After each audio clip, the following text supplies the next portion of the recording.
Assalamualaikum warahmatullahi wabarakatuh. Terima kasih kepada tim penyaji. Berikut saya juga akan menyajikan eh, tambahan atau pengayaan saja terkait dengan apa yang sudah disampaikan oleh tim penyaji tadi. Jadi eh, secara sederhana tujuan pemeriksaan akun belanja itu adalah untuk memperoleh bukti mengenai masing-masing asersi yang signifikan terkait dengan transaksi dan saldo siklus belanja tentunya. Ya, asersi-asersi kan sudah dipelajari ya. Misalnya ada keberadaan, keterjadian, kelengkapan, ya.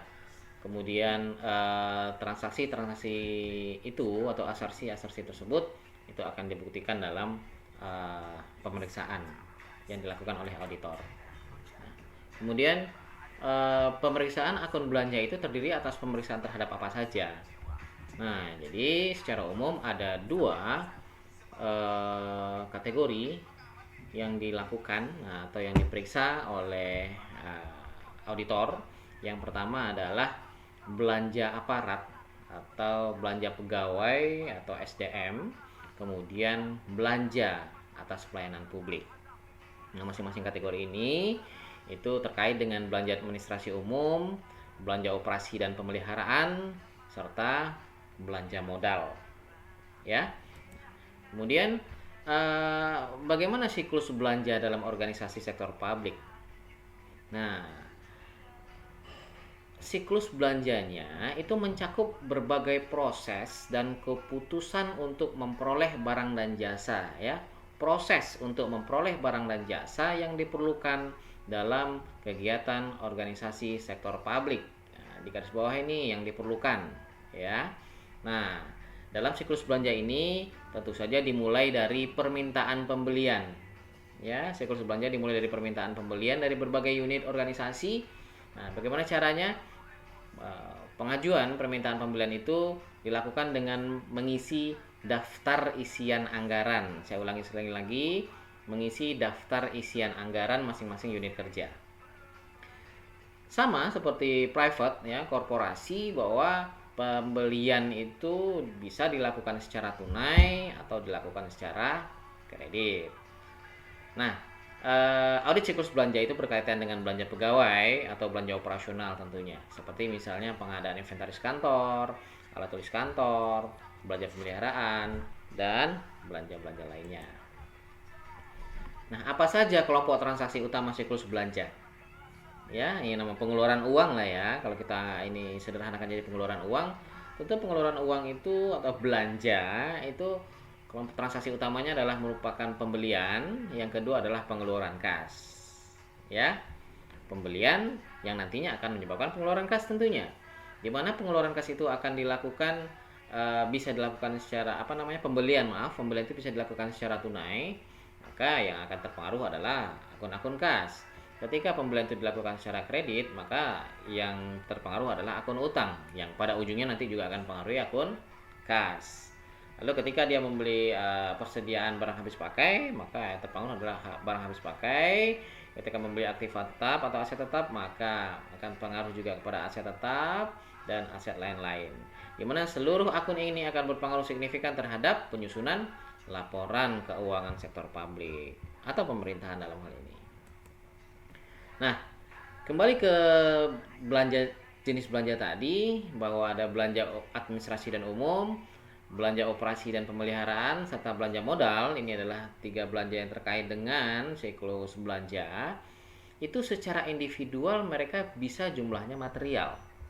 Artinya bisa secara jumlah baik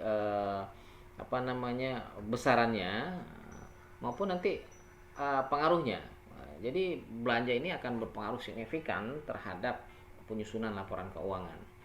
Ya. Nah, ketika tingkatnya material bisa secara individual, maka tingkat risiko yang harus dihadapi itu seharusnya lebih rendah. Ya. Dan auditor itu harus mempertimbangkan tingkat risiko atau memilih mana tingkat risiko yang lebih rendah dalam melakukan auditnya, untuk membuktikan bahwa 3 akun ini merupakan penyebab atau merupakan sumber salah saji material dalam laporan keuangan. Jadi, akun belanja itu kalau dilihat dari risiko bawaannya, nah, risiko bawaan itu kan adalah risiko yang timbul sebelum dipertimbangkannya SPI ya. Nah, risiko bawaan dari akun belanja itu tinggi. Kenapa dikatakan tinggi?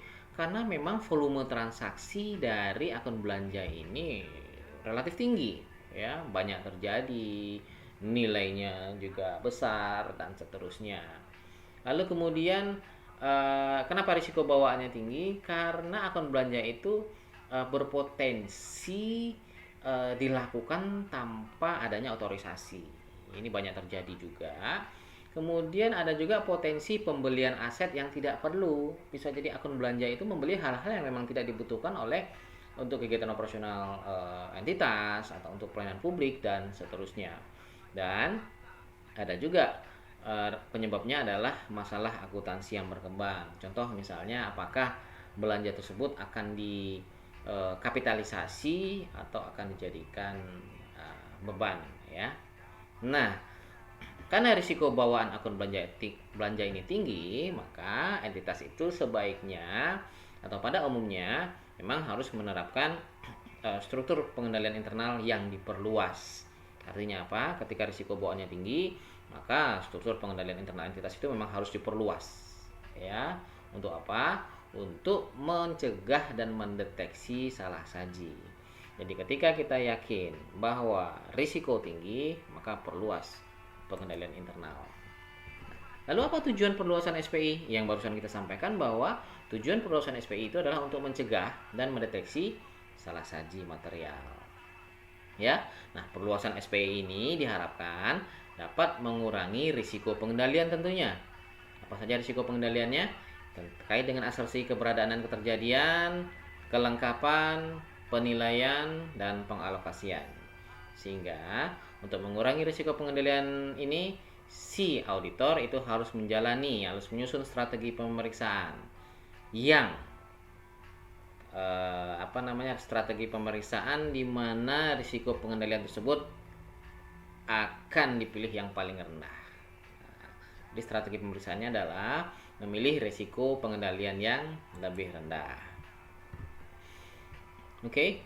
Jadi secara umum strateginya adalah mengandalkan pengujian pengendalian.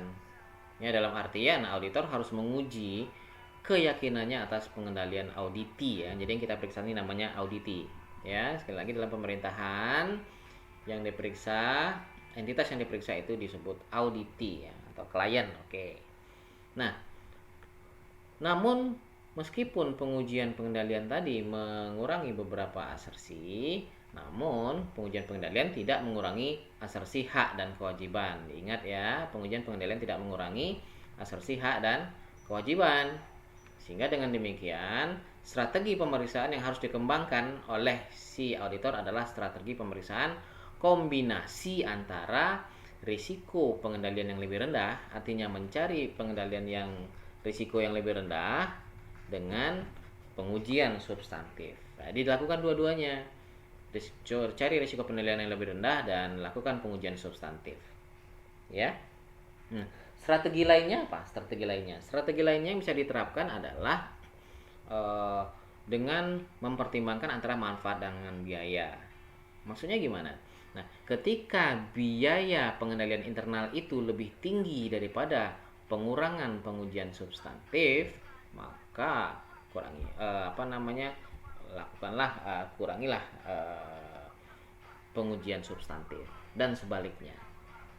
Ya, ketika biaya pengendalian internal itu lebih tinggi atau lebih rendah ya. Ketika lebih rendah dari pengurangan pengujian substantif, maka lakukanlah pengujian pengendalian internal. Oke, demikian saja.